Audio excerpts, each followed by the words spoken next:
Hello everyone, thanks for checking out my video. We had a late rally in the US stock market towards the end of August. All three major indices were up last week as they clinched their best performance for a single week since June and July. But the market was mixed on Friday as we entered the long weekend in the US.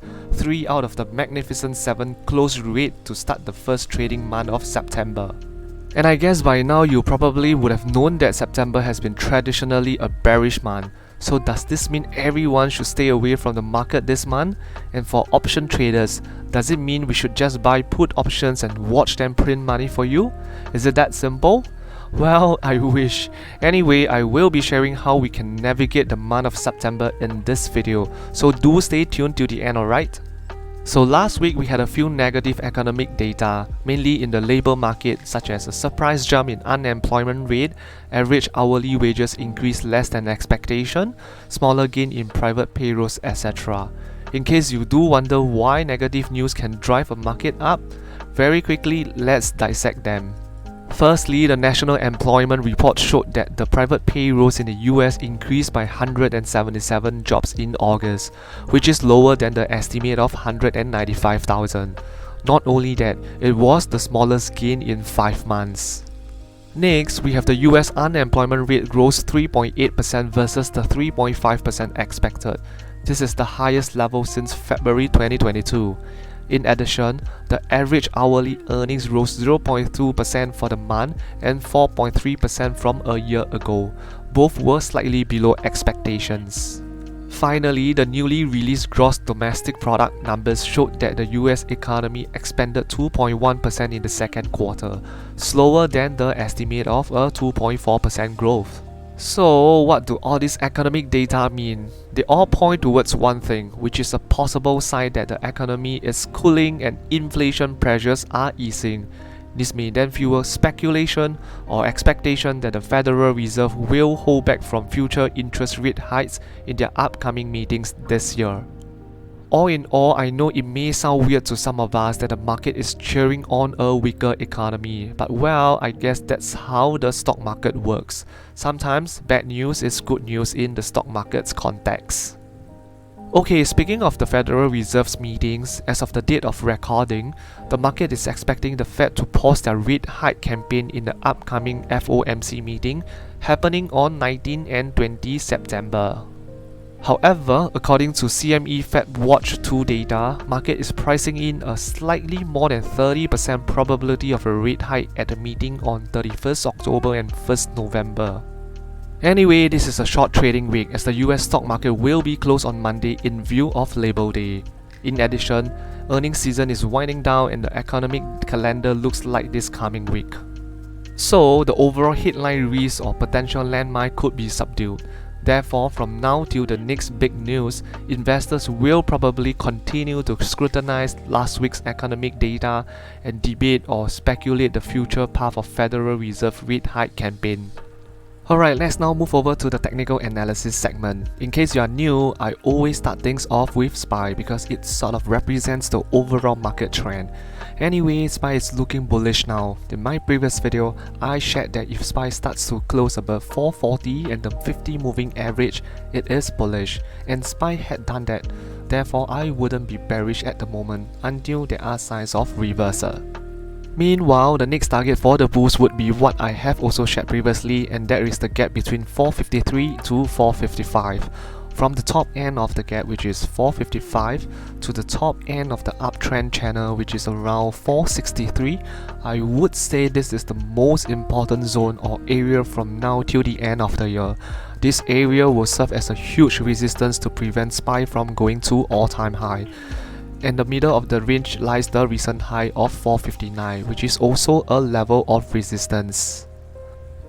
Let's say if SPY breaks above this whole area of 455 to 463, I think the market is set up in such a way that we may not only test the all-time high of 468, but there is a very high probability that we will set a new all-time high in the 470s range.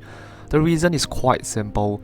Whenever a stock or index breaks above an all-time high, usually sellers will dry up and many FOMO buyers will step in to push the price even higher. We have seen that in Nvidia and Apple, and in the past, Tesla, Microsoft, as well as many other stocks. But if let's say SPY gets rejected after filling that gap at the top or gets rejected at the recent high of 459, it will form a bearish double top pattern, and it may then fall back down to the 50 moving average, which currently sits at 446. This level will be the first support. If this breaks, then the next support will be at 440. Personally, I think bulls should only be a little concerned if SPY starts to go back into that blue dotted downtrend channel. Just a little concerned. In my view, I would say bulls should only be more concerned if SPY not only falls into that downtrend channel, it also falls below the 428 support level as well as the green dotted line, which is the bottom end of this massive uptrend channel. That's when I would say the overall stock market trend had taken a little U-turn and becomes bearish. If I were to put a range to this area, I would say about 425 to 428. Anything above this, I wouldn't be too concerned as the uptrend is still intact for 2023.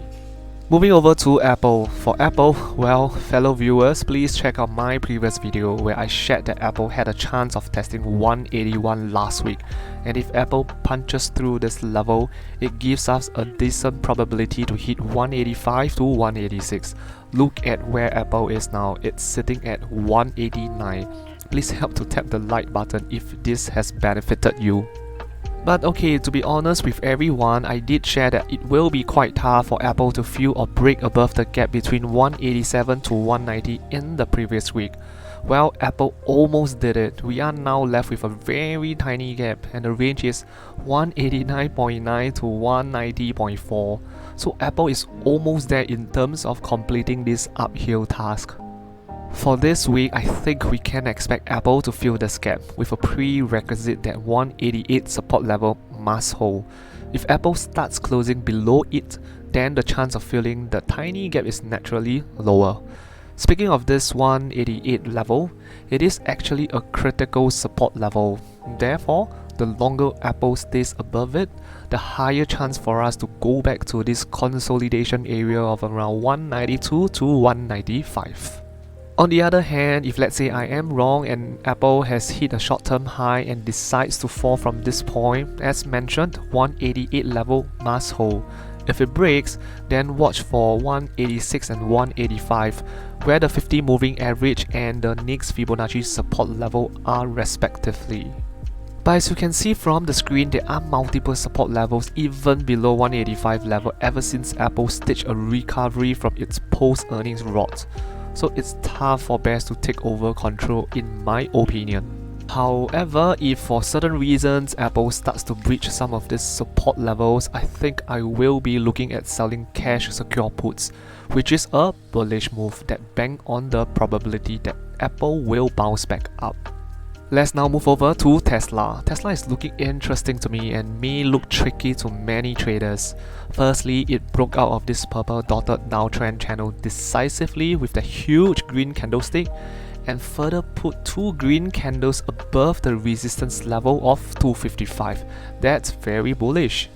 But last Friday, it did a mini reversal with a huge red candlestick and brought us below 255 again. And that looks bearish. So what's going on with Tesla? Is it bullish or bearish now? Well, as we all would have already known, Tesla has always been a super volatile stock. Therefore, last Friday's reversal shouldn't come as a surprise to most of us. I mean, if you like the 7% jump last Tuesday, you must be able to swallow a 5% drop on Friday. Okay, in my personal view, I think Friday's plunge was a knee-jerk action due to the price cut announced by Tesla amid the competitive landscape in China's EV market. As they always say, one day doesn't make a trend, so I will share with you what I am looking for this week. But before I move on, may I call for your support again. If you are still not a Webull user, do consider their current promotion where you just have to sign up for an account, deposit any amount, let's say $1, and you will get to win free shares. Webull basically works like Tiger and Moomoo, so if you have the latter two accounts, do consider signing up for Webull using my referral link. This is at zero cost to you. In fact, you actually earn something in return and that's guaranteed. Separately, you can also support this channel at no cost by tapping on the like and subscribe buttons. That will help to grow and boost this channel. As shared in my previous videos, I really hope to grow this channel to 1000 subscribers as soon as possible. Finally, if it's within your financial means, you may consider buying me a coffee at $4 via my coffee page. Okay, back to business. First of all, in terms of the downside, as you can see, Tesla has broken below the 255 support level and tested the 243 support level. Though it managed to close above 243, this level remains to be a level to watch this week. And further weak momentum can easily bring Tesla below this level. In my view, the critical support level only comes in at 220's range. I would say it's around 220 to 225 because that is where the next Fibonacci support level is and also the top end of the purple dotted bottom downtrend channel. If you want to give yourself a bit more buffer, then the gap can come into picture, which is between 217 to 220. If you recall, I shared in the past that it is normal for a stock to break out from a downtrend channel and retrace back to test it. So this is what I will look out for this week. Let's say if Tesla indeed comes back to retest the purple dotted line and bounces up, that's bullish. But of course, if it falls back into that downtrend channel, this will then give us more probability to head towards the next important support at 208. At that point, don't be surprised if it continues to head further down to the bottom end of the channel to test the 200 moving average at around 199. On the other hand, if Friday was a temporary sell-off due to the price cut news, then Tesla may just rebound from there, with 255 as the first level of resistance. Again, it needs to close above it nicely before having the chance to test the next resistance level at around 265. This 265 is interesting because other than being the Fibonacci level, it is also a part of this long-term downtrend line. As you can see, we used to break out of it previously but fell back down quite quickly. So if Tesla can break above this level and stay above it for a week or so, it will give us a high chance to fill that big gap between 280 to 289. And buyers may just get excited all over again, pushing it to 300 level. Last but not the least, let's discuss Google. Finally, Google is breaking out of this consolidation phase. As shared previously, the consolidation area is 127 to around 133, and Google has closed above 133 for 3 consecutive days. That's bullish. Also, if you recall, I shared that Google tends to have a huge movement after a period of consolidation. So is this the big movement that we are talking about? Well, it's subjective. Check out this Google chart on Google Chrome. For the last 1 month, it has been flat. And then there we had this jump last week.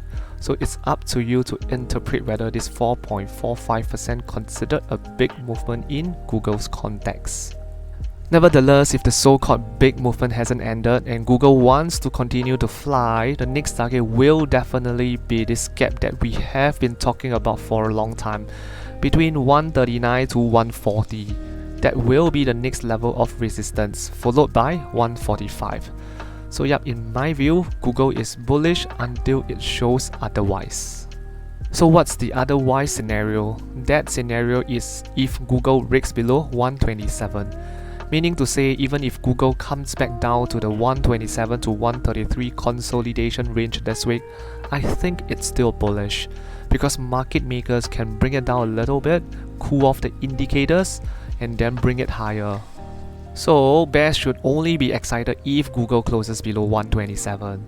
To also highlight, below 127 is the huge gap that's waiting to pull it down. The gap is between 123 to 126, with 122 or 123 as a critical support. Alright, here comes the exciting part, options trading. The first trade to update this week is this cash secured put on Tesla, with a strike price of 210 expiring on 8 September, Friday. This put was sold on 2nd August. The reason for selling this put was because since Tesla fell from its near 300 high, it has been consolidating at 250s and 260 range. As I have always shared, consolidation is good for option sellers. Though at some period Tesla fell as low as 212 and out of the downtrend channel, Ultimately, the overall market bullish trend prevailed, and Tesla managed to bounce back up. Just like what I always say, don't fight the overall trend, which is bullish now.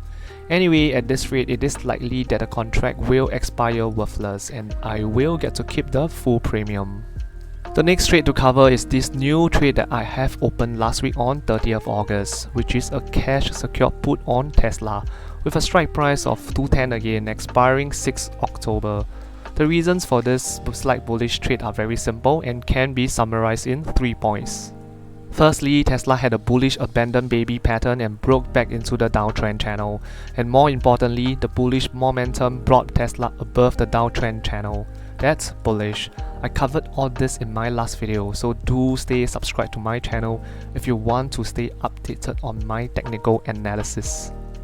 Anyway, the second reason is 210 is a decent strike price in my opinion because it is slightly above the crucial 61.8 Fibonacci support level, which sits at 208.5, and on a shorter time frame, this strike price is near the recent low of 212. The third reason is because Tesla has solid green candle on 29 August and 30 August movement looks bullish to me as well. Therefore, I opened that trade on 30th August and the trade was green on the same day as well as the next day on 31st August. But unfortunately, Tesla gave us a huge red candle on Friday and the trade turned from positive to negative now. Once again, it's Tesla, it's volatile, so I am not too concerned yet since there are still plenty of time to expiration. In fact, if Tesla starts dropping to test the downtrend channel, the trade will be even more red. But that's okay so long as it bounces up by October. So let's see how it pans out. Meanwhile, just a bit more sharing with the viewers, I actually attempted to sell a 195 strike price cash secure put on 23rd, 24th and 25th August, but my order didn't get filled as I wanted a better premium. So here's the thing, because Tesla is super volatile, once I missed these 3 days, Tesla rocketed out of the downtrend channel and I had to pick a higher strike price, therefore increasing my risk. Hence, when Tesla plunged 5% on Friday, my trade is red now, but it could have been a different story if I had my order filled on either of the days between 23rd to 25th August. Because when compared to my current trade which was open on 30th August, 1 week would have passed, time decay would have set in and I would also have a better strike price at 195. The reason why I am sharing this is I hope viewers can learn something from this. Sometimes a bit more premium may mean more risk or may leave you missing out some good trading opportunities. Also, if you missed out some good trading opportunities, it is okay to move on and don't force a trade. It happened to me a lot of times, so I usually just move on and not force a trade. And just to clarify, I did not force this 210 strike price trade when I entered on 30th August. It's because I still did my research and I assessed that the trade is still quite reasonable. Anyway, if you like this sharing from me, do remember to click the like and subscribe buttons, okay? Here are my end thoughts to wrap up this video. At the moment, investors are taking comfort from several downside surprises in US economic data, especially from the labour market, which has proven to be very resilient in the past 1 year. Basically, the job market was sprinting last year, but right now it's slowing down. Just like a marathon, you cannot be sprinting throughout the race as you will eventually lose steam, which I think we are seeing that in the labour market now. Such slowdown is definitely welcome and probably the way to go for a distance. With a slowing labour market as well as the overall economy, stars are appearing to align for the Federal Reserve. To use a term that everyone loves to use, it's called soft landing. This is like achieving some form of balance and equilibrium, where inflation gets brought down while the unemployment rate is kept under control, and the overall economy is not too hot nor too slow. But with all being said, we should be careful with looking at 1 or 2 months worth of data and say that the coast is clear. More economic and job data will be coming up in the next few months and investors should pay attention to this information. And of course, inflation data as well, which goes without saying. Technical wise, once again, September may have proven to be a bearish month over the years. Without going too much into the details, there were still years that the market did not perform as bad as investors feared it would be. And as they always say, past performance is no guarantee of future results. Therefore, my point here is it's good to still remain cautious in the potential bearish month. Note that word potential and not guaranteed. And there are plenty of ways to handle or navigate this month of September. For instance, speaking for myself, if indeed this month proves to be yet again a bearish month, I will be busy picking up stocks ahead of a potential year-end center rally. For those who trade options, I have also shared previously that I will be looking into selling cash secure put options with expiration dates in October. In fact, I have already done this last week. Do check out my earlier section on options trading if you haven't. Anyway, selling cash secure put is a slightly bullish move. The reason is simple, because if September is a bearish month, there is a probability that it will recover in October, and that's when your options will profit. But if we are wrong in a good sense, and we do not get a bearish September, that's even better because my cash secured puts will profit even earlier. All in all, whether September is a bearish or bullish month, it should not matter too much in the grand scheme of things. Because when you take a step back to look at the market in a 6-month or 1-year period, we are in a bull market, a mid to long-term bullish trend. I don't know about you, but I wouldn't fight the overall trend. Alright, what's your investment plan for September? Are you sitting out or are you waiting to load up more shares? Let me know in the comment section below. With this, that's the end of the video. Please do me a small favor by tapping on the like and subscribe buttons. Thank you.